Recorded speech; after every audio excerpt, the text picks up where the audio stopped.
Ya, untuk mengetahui pergerakan saham hari ini kita akan membahasnya bersama dengan analis Mirae Aset Sekuritas Christine Natasha. Iya, selamat pagi Mbak Christine. Mbak Christine, ini IHSG kan kemarin kita tahu berhasil kembali tembus di level 5.600. Nah, pagi ini juga sudah dibuka di zona hijau. Nah, prediksi Anda untuk IHSG sepanjang hari ini seperti apa, Mbak? Ya, kalau saya prediksi sih hari ini memang akan menguat, tapi terbatas untuk hari ini karena memang sudah naik cukup signifikan. Tapi memang katalis positif selalu ada, jadi makanya bursa Asia juga dibuka menguat dan juga Dow Jones semalam juga ditutup menguat. Jadi kita prediksi sih hari ini akan bergerak di zona positif.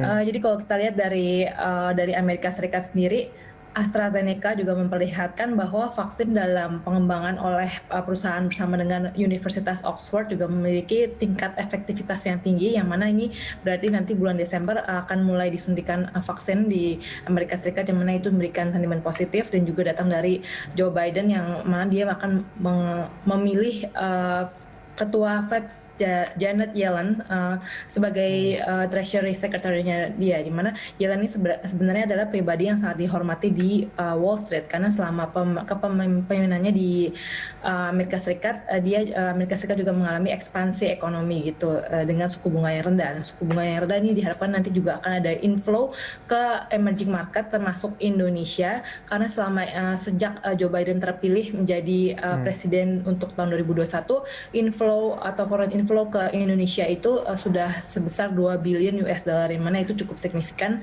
Dan kalau kita lihat dari dalam negeri, sentimen negatif cukup terbatas. Jadi menurut saya memang sentimennya masih positif untuk IHSG untuk hari ini.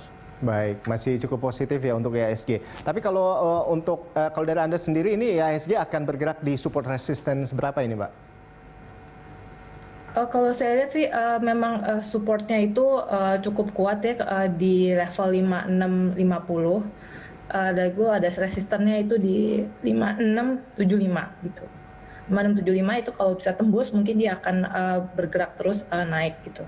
Tapi memang karena sudah naik cukup banyak berhari-hari, memang mungkin ada potensi untuk profit taking ya. Namun ini memang sentimennya sebenarnya masih positif gitu di IHSG.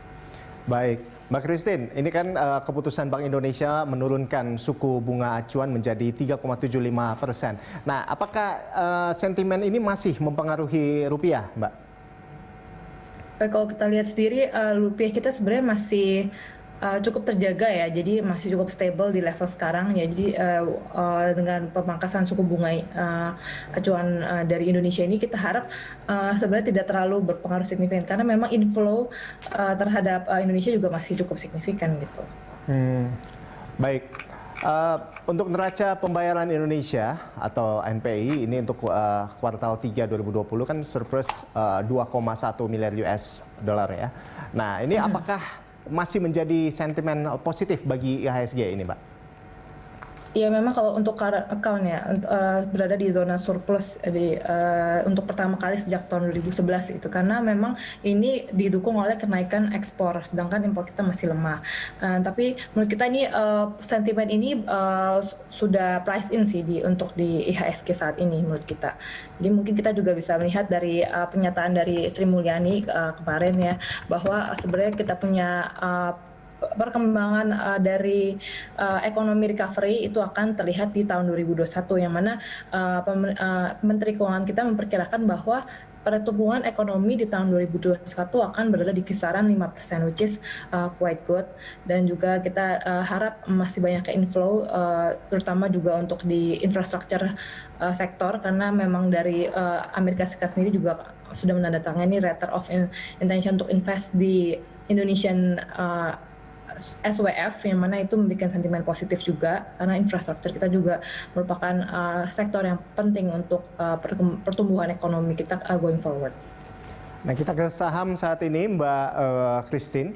Nah, kita untuk saham BUMI atau PT Bumi Resources Tbk ini ditutup melesat 6%. Nah, bagaimana pergerakan saham BUMI pagi ini, Mbak? Bumi, kalau kita lihat itu kan memang related ke coal ya. Kalau kita lihat sih memang coal price akan trading lebih tinggi untuk minggu ini karena solid number of China's electricity consumption pertumbuhannya di bulan Oktober cukup baik. Jadi memang untuk saham-saham pertambangan saya lihat kayak seperti Adaro, ITMG juga mungkin itu akan ada sentimen positif dari kenaikan coal price untuk minggu ini. Baik. Dan terakhir nih Mbak, untuk rekomendasi saham dari Anda apa saja ini? Kalau untuk short term ya mungkin kita akan rekomendasi saham seperti BBNI, BBCA itu masih cukup bagus. Lalu ada PTBA, Jasa Marga, lalu mungkin bisa juga lihat AISA, lalu INKP, dan juga Tower. Ya. Dan Telkom ya. Oh, oke. Baik. Terima kasih Mbak Christine atas informasinya dan selamat bertugas kembali, Mbak. Dan pemirsa, demikian tadi analis Mirae Aset Sekuritas Christine Natasha.